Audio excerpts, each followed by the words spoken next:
Before you make a move or go do something, wait for God to tell you what to do.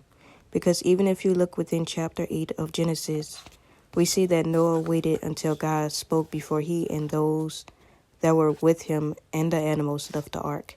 It's within verses 13 through 19. Yes, Noah sent from himself a raven and a dove to see if the waters had receded, and eventually he opened the covering to the ark, but he didn't leave the ark until God spoke.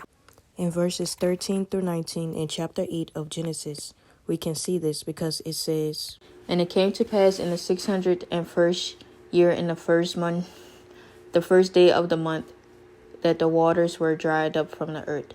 And Noah removed the covering of the ark, and looked, and indeed the surface of the ground was dry.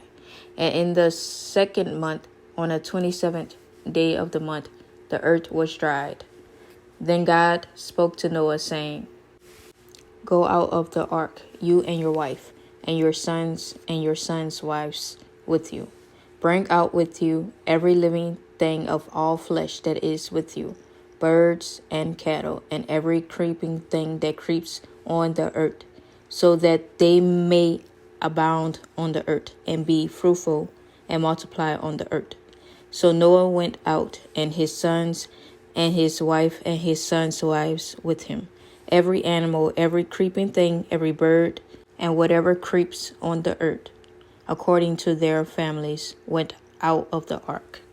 So we see that in the 601st year, on the first day, the surface of the ground was dry, and Noah opened the covering of the ark.